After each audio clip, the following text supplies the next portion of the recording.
Bistro with 100 metres to go, leading out by over 2 lengths to Capital Theatre, charging late, but Bistro just way too fast. Bistro won it. Monarch of Egypt, 100 to go, and Worsfold driving at it. Worsfold over the top of Monarch of Egypt, and Worsfold well supported. Half lengths, the nephew, Tasman Park. River Plate punched out by Ollie. It's going to see it out all right. River Plate won it well from the nephew, Tasman. Wahine Toa's going to get close, but not close enough. So Unusual has won it. Saw out the 24.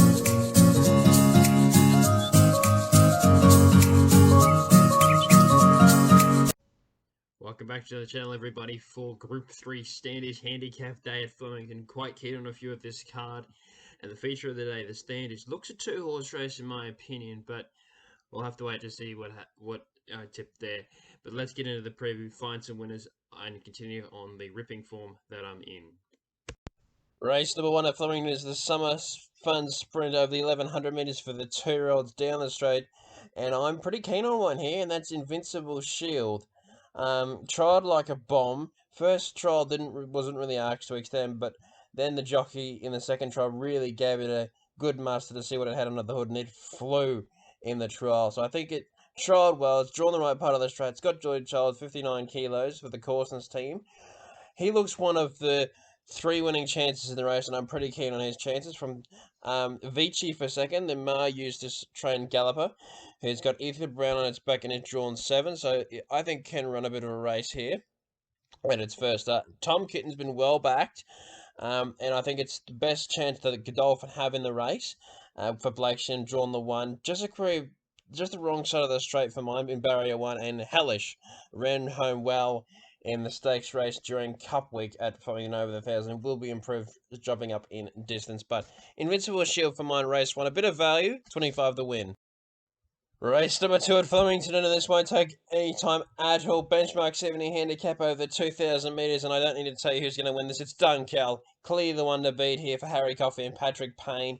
Look, he's going to get back, so the inside drill is a bit of a concern, but Harry Coffey just rode a brilliant race last start, knew what he had underneath him, smoked his pipe late, and charged home and got an easy win. They're thinking about the derbies with this horse, and if he's going to be winning a derby, he ought to be smashing this field, and I think he'll do so. $1.95 I think is a bit of value. I think he's honestly a $1.60 chance against these. Hard to cross for secondly, any horse has got near him, the stablemate, and has got a really good chance with a lightweight with Laura Lafferty's claim at $7.50. Sole Choice, the other form runner in the race, 2 starts for a second and a win. Last start, winning impressively, though the market said it would at $1.40 favourite, bolting away by 2.25 lengths. So interested to see how it measures up here in town, and does have the lightweight of 54 kilos. And Barefoot Tora ran second to Dunkel last start, $13. I thought was over the odds, but Dunkel, the one to beat. Race 2 Flemington, 50 the win. Race number 3 at Flemington is a benchmark 70 handicap over the 2,000s, but for the 4-year-olds and up here. And I think that you got to go very wide in this race and back a couple. And I'm going to do that with 2 horses here. Never Again, my own top selection that I'm pretty keen on here. This horse is absolutely flying. Gets a claim for Laura Lafferty, taking 3 kilos off. Loves the 2,000 metres. Is on the back up from racing at Sandown last weekend. Back to a 70, back to the 2,000 metres. I think he's going to take a power beating here. He's only had 1 win at Flemington, though. But that doesn't concern me. He ran at Flemington and he ran 3rd to Persan in the JRA Trophy behind Noble Heights. Noble Heights ran well in the bagout, so that form has showed up. And I think can win here and has a good barrier in barrier 6. Delta Tango, he'll go forward. He'll give them something to chase, and I think it's a winning chance. Pachino can win, is the form runner in the race and has the claim for Karen Quilty, but I don't know if it's up to the class of these. And Princess Rhaenys I thought was a good chance at $10, but Never Again and Delta Tango, the 2 for mine at Flemington. Race 3, 10 each way on both of them.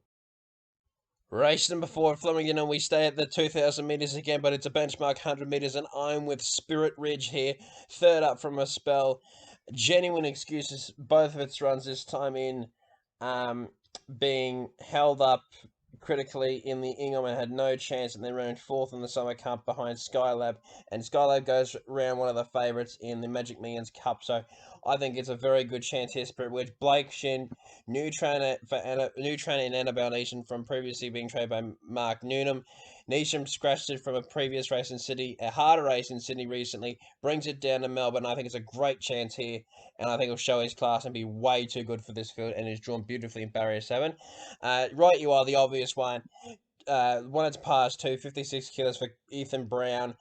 From Barrier 2, I think he'll go forward from that barrier and is a great chance. Seamery working to a win, and Nancho I thought was over the odds. Now getting the right distance out the 2,000 metres at 81, worth a place play. But race 4 at Flemington, I'm pretty keen here on Spirit Red. 25 the win and the saver on 10 the win on Right You Are. Race number 5 at Flemington, and it's a benchmark 78 for the fillies and mares over the 1400 metres, and Ballet Reach has been well backed here, but I'm with Forbidden City, absolutely flying this horse's campaign. The old guard, Luke Nolan, Peter Moody, dynamic when they combine, and I think he'll be winning again here. It was a big win last start at Moonee Valley. Prior to that, it was another one at Sandown. Over the 13, then 1500 metres, back to the 14 here. That shouldn't worry the horse. Big track, Flemington. It's got to carry the big weight, but I still think he can win, drawing perfectly in Barrier 5. Ballet Reach for second. Now this horse was originally at the bigger price when I put the slide together, but has been well back, but just doesn't seem to be able to win one. Has had every chance it's past 3.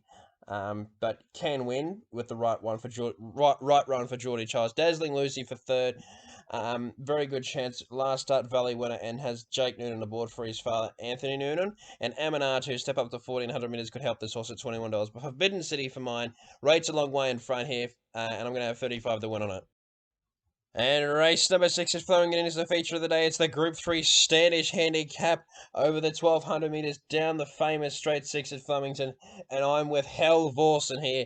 He's won 2 of these. He won it last year, and I think he can go for a remarkable 3rd win in the race. And at 9.50, I think he's the one that you want to be on. Blake Shin, a little bit worried that Andrew Mallion isn't riding, but with Magic Millions on, doesn't surprise me that he's starting up there. But look, this horse is a gun straight track horse. I'd be very forgiving of last start, which is way too fresh. Treat it like it was just treat it like it was his first up run. So technically he's second up here. Very good record second up, and even with that run, he has a very good record third up. Back to the straight, 1200, drawn the right part of the straight. Blake Shin aboard.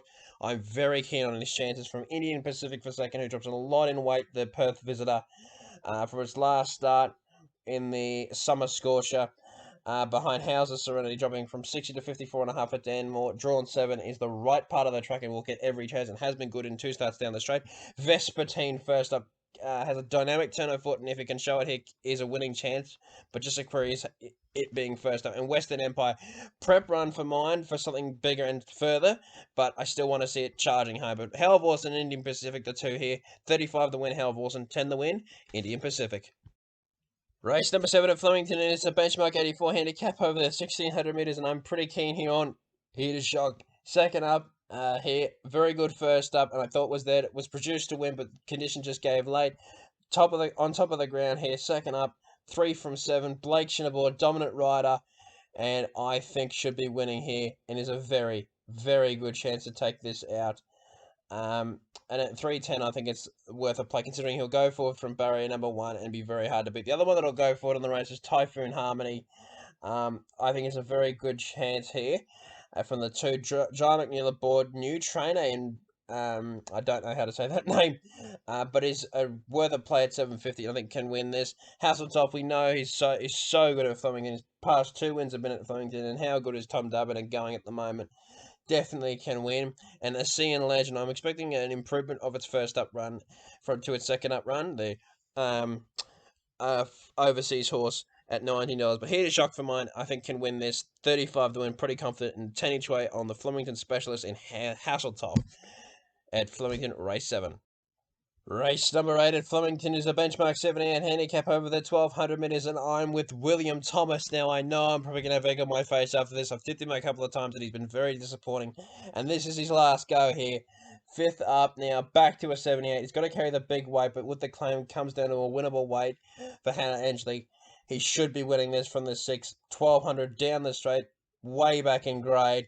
has a benchmark 100 placing to his name this campaign, so you'd think he's be good enough to be winning this, and I think he can, and he's over the odds at $17. From Djumbuck for second, he's going to go forward, and he's going to give them something to chase, and I think he's a really ripping chance here. From Jungle Gym, can he prove that the win last start wasn't a fluke? He's building a good record for himself, so it'd be good if he could. And Kentucky Casanova, now favourite, but don't think he'll be harming these. From William Thomas on top, should be winning this, way back in grade. So I'm going to have 10 each way William Thomas and 5 each way on the Bolter, the Djumbuck, race 8, Flemington. Race number 9 at Flemington, the get out of the day, and I'm with British Columbia. Very keen on this horse here. Showed a lot in its first up run for Graham Begg and Geordie Childs, and I'm pretty keen on it here. I think he can win. I think he can win here second up. Good second up record, having one start for the one win. Loves the distance, one start for the win. And it has had a placing at Flemington as well, so it all points to him for mine. Does have to carry the big weight of 59 kilos, but he can do it. Has been well back, 5,000 to 370, and I think he can take this out. And I'm taking on the favourite in Victory Bay, as it's every chance it's past 2. Couldn't get that. It has a wide barrier again here, but does have the old guard for Luke Nolan and Peter Moody, but happy to take it on at the price. Frigid for third. Over the odds for mine, considering it was a very good run first up, and I think can go on with it here for Jamie Mott and the Peters Investments team. And Super Razi goes forward from that barrier and was very good last start, and does take the claim for Hannah Esley at $18. But British Columbia, you win at race 9, Flemington 25 to win. I'm very confident. Thank you for watching the preview for Group 3 Standish Handicap Day. I hope I found you some winners, and I hope that Halvorsen can claim his stakes and win another Standish Handicap.